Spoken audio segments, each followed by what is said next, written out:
आपको बराह रास्त रावलपिंडी लिए चलते हैं। वजीर railway Mohammad Hanif Abbasi media talk कर रहे हैं। पूरा ट्रेडर्स आज चौथी मीटिंग मैंने अटेंड की है। लोग कहते हैं कि हम रेलवे के जरिए अपना सामान मंगवाना चाहते हैं, लेकिन रेलवे के जरिए सामान अगर रात को बुक करें और 6 दिन बाद मिले तो कोई भी नहीं मंगवाना चाहेगा। और रेलवे का किराया दूसरे जो कंटेनर का है, दूसरी चीज़ों का है, हर चीज़ का किराया दूसरे ट्रांसपोर्टर्स की निस्बत चीप है, कम है। लेकिन मैं कहना ये चाहता हूँ कि इसके साथ साथ इंशाल्लाह हम 3 और प्रोजेक्ट जो है, आपको पता है कि एक छोर से थर तक की एक लाइन बिछाई जा रही है, थर कोयले के लिए 106 किलोमीटर की, जिसके इंजीनियर भी लोकल है और सामान भी लोकल है। कुछ सामान जो है जो यहाँ नहीं बनता वो हमने चाइना से मंगवाया है, वो 31 दिसंबर तक मुकम्मल हो जाएगा। और फिर इसी तरह कोहाट से आगे हम इसको लेके जाएंगे। ख़ास तौर पे हम चाहते हैं कि हम उज़्बेकिस्तान तक जो है वो ट्रेन का सफ़र करें। तो इन तीनों जगह के ऊपर भी नया काम शुरू होगा, लेकिन पुराने ट्रैक को भी हम आगे बढ़ते हैं। पाकिस्तान की IMF को $2 अरब कर्ज की दरखास्त। $1 अरब कर्ज किस्त और $1 अरब क्लाइमेट फाइनेंसिंग के लिए मंजूरी होगी। ज़राए वजारत खजाना के मुताबिक कर्ज किस्त और क्लाइमेट फाइनेंसिंग की मंजूरी यकमुश्त दिए जाने का इम्कान है। क्लाइमेट फाइनेंसिंग के लिए $1 अरब कर्ज पाकिस्तान को अक़सात में मिलेगा। ज़राए वजारत खजाना के मुताबिक IMF ने दरखास्त मंजूरी के लिए एग्जीक्यूटिव बोर्ड में पेश करने की यकीन दहानी करवाई है।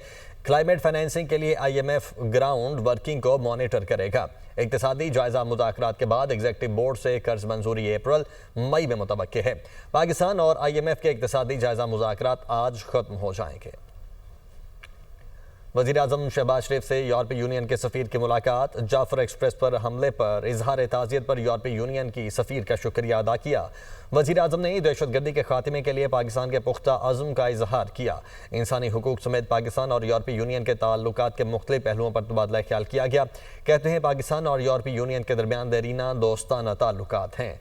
वज़ीर आज़म ने मई में इस्लामाबाद में मुनक्किद होने वाले पहले पाकिस्तान यूरोपीय यूनियन के आला सतह बिजनेस फोरम के इनेकाद का खैर मकदम किया और यूरोपीय यूनियन की सफ़ीर को इस तकरीब को कामयाब बनाने में पाकिस्तान के मुकम्मल ताउन और सहूलत का यकीन दिलाया।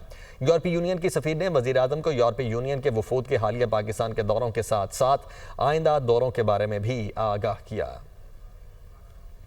चेयरमैन पीपल्स पार्टी बिलावल भुट्टो ने कहा है कि अफवाज पाकिस्तान और सिक्योरिटी फोर्सेज ने कामयाबी से ऑपरेशन मुकम्मल किया, दहशतगर्दों को मुल्क के सामने बेनकाब किया। हुकूमत बलोचिस्तान और सिक्योरिटी फोर्सेज को खिराज तहसीन पेश करते हैं। पूरी कौम दहशतगर्दी की जंग में कामयाब होगी। पानी की तकसीम और नई कैनाल्स पर वाज़ेह मौक़िफ़ कल पेश किया गया।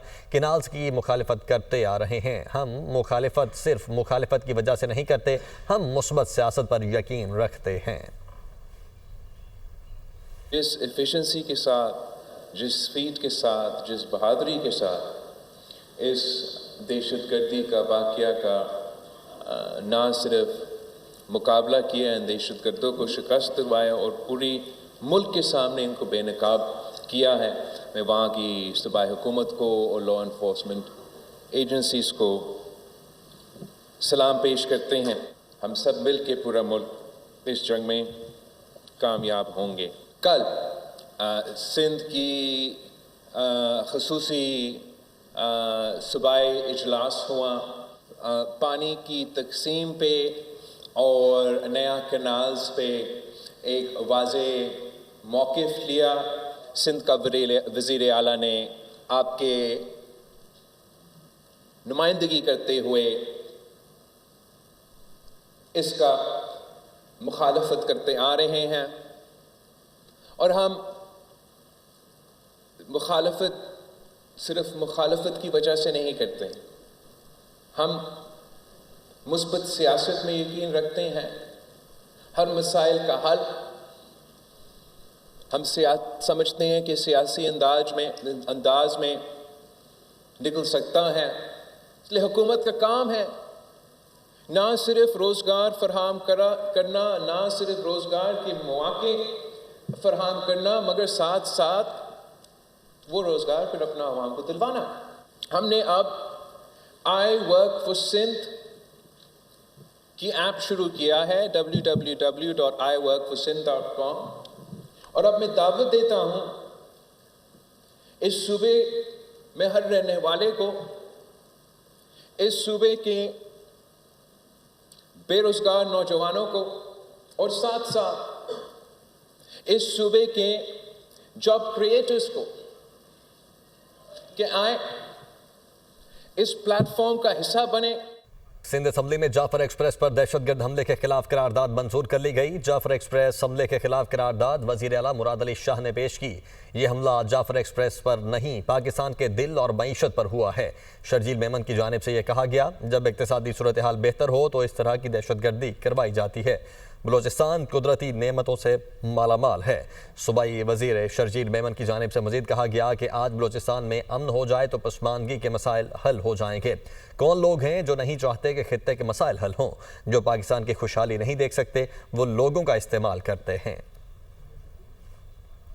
अपोजिशन लीडर उमर अयूब ने कहा है कि बदकिस्मती से कौमी असम्बली में ख्वाजा आसिफ अता तारड़ ने जाफर एक्सप्रेस वाक़े पर कोई बात नहीं की।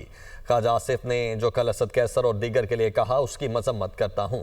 कच्चे के डाकुओं ने पक्के के डाकुओं को डरा कर रखा हुआ है। पंजाब की पुलिस पेशावर फोर्स बन चुकी है। हमारे फौजी जवान और अफसरान मुल्क की दिफा के लिए दिन रात खून का नजराना पेश कर रहे हैं। शोहदा को खिराज अकीदत पेश करते हैं। बदकिस्मती के साथ हाउस में हुकूमत की तरफ से ये इंस्टॉल्ड रिजीम, मैं कहूँगा हुकूमत तो यह है नहीं, इंस्टॉल्ड रिजीम का ख्वाजा आसिफ बैठा था, तारड़ लॉ मिनिस्टर बैठा था, बाकी इनके लोग बैठे थे, इन्होंने कोई बात नहीं की। ख्वाजा आसिफ ने जो बात कल स्पीकर असद कैसर साहब के हवाले से या वहाँ पे हमारे साथियों को जो उसने बात की है, मैं उसको कंडेम करता हूँ। पर मैं एक बात, मुझे ख्वाजा आसिफ पे तरस भी आता है।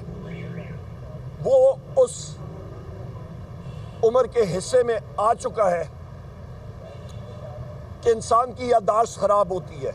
कच्चे के डाकू हैं, वो आपके पक्के के डाकुओं को उन्होंने डरा के रखा हुआ है। और पक्के के डाकुओं में मैं पंजाब पुलिस को कहता हूँ, हमारे नौजवान सिपाही, हमारे नौजवान अफसरान आए दिन खून का नजराना पेश कर रहे हैं मुल्क की दिफा के लिए।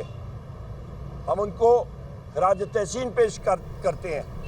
स्पीकर कौमी असम्बली अय्याज सादिक ने कहा है कि मसाइल का हल सिर्फ मुज़ाकरात में है, शराइत पर बातचीत नहीं होती। मुज़ाकरात ज़ात से हटकर और पाकिस्तान के मफाद में होने चाहिए। ज़ाती तनकीद की कोई फिक्र नहीं है, आपको अवाम की फिक्र है, ना उनके मसाइल की। मुज़ाकरात ज़ात से हटकर और मुल्क की मफाद में होने चाहिए। अपोजिशन ने चीफ इलेक्शन कमिश्नर और मेंबरान के लिए कोई नाम नहीं दिए। लीडर ऑफ द ऑपोजिशन ने एक बड़ी अहम बात की।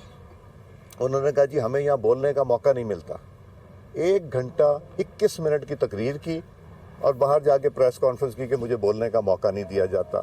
मैं जितनी उनको मौका देता हूँ बात करने का, वो उतना ही मेरे ऊपर तनकीद करते हैं कि जी मैं उनको मौका नहीं देता।